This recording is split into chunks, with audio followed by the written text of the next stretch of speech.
Hey everyone, welcome to these journaling prompts for the summer solstice. It actually came as a little bit of a surprise to me that it is already the summer solstice, but that is how life goes, right?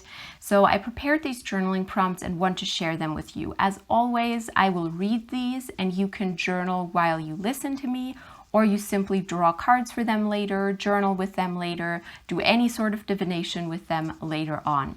I do recommend writing down some of your first thoughts as you listen to me, because for me personally, it is always great when I have my first unfiltered thoughts down on paper and can look at them later. So feel free to take some notes as I speak. Now, let us get started with the first journaling prompt of 6. The first prompt is, what area of my life needs the powerful magic of the solstice most? Now, what I want you to do here is really think about what area of your life needs some magic. And you can, of course, consider doing a spell or a ritual for that specific area, or you can simply tune into the everyday magic that surrounds you. I quite like doing that as well. If I have an issue that I'm dealing with, I will go out into nature and think about it, take a walk and think about it. And you know, there is an inherent magic in that in itself. Now, of course, you can do an elaborate spell, an elaborate ritual. That's kind of what the summer solstice calls you to do. But do remember that you can do small, simple things like draw runes on yourself, meditate with a crystal about all of these difficulties or difficult issues that you are dealing with, this area of your life that needs a little bit of magic brought into it. This may also be an area of your life that you usually do not associate with magic, like your office job, for example. The second question we have is, what is a fear or a difficult subject that needs addressing in the second half of the year?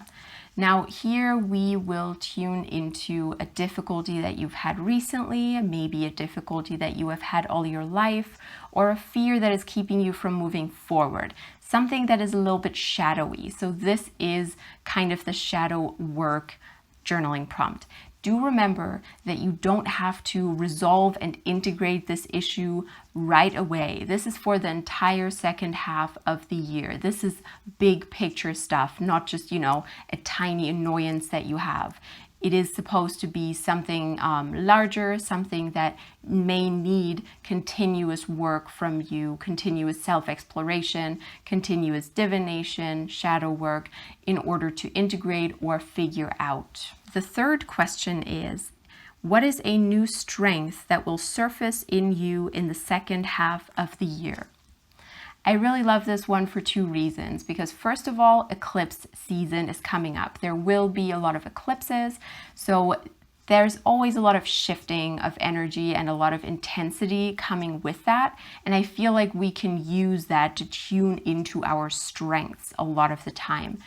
And I feel like this question will also relate back to question 2, because in question 2, we talked about difficulties and fears, and oftentimes those evolve into our strengths. And I do believe that if you do the shadow work for the second question, if you do the work, then you can tune into a new strength that maybe you didn't even know you had or didn't let into your life quite yet. So do think of the second journaling prompt relating to the third journaling prompt. The fourth prompt I have for you is, what is a mindset to continue or keep in your life? This is exactly what it sounds like, a mindset that has helped you in the past, that has stuck with you, and that is still useful. It hasn't run out of its usefulness, even if you have had it for all your life or even just the past six months. It is still useful and helpful to keep around. Then the fifth question is sort of obvious.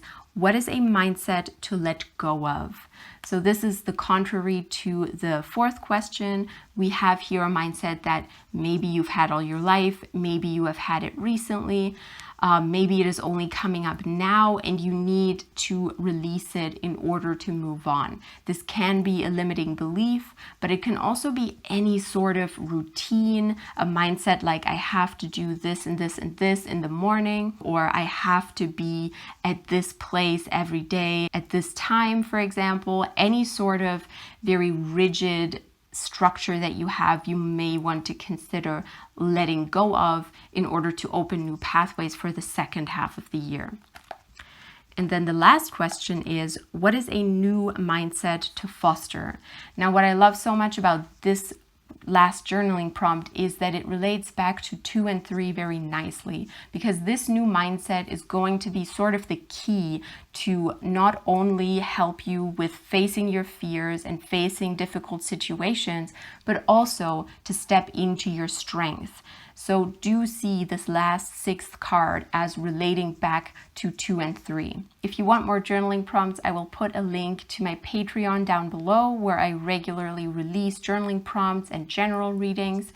And I will also put a link to my Etsy store where you can directly purchase a tarot offering from me if you feel called to that. And I wish you the greatest summer solstice, the greatest magical time, and I will see you very, very soon.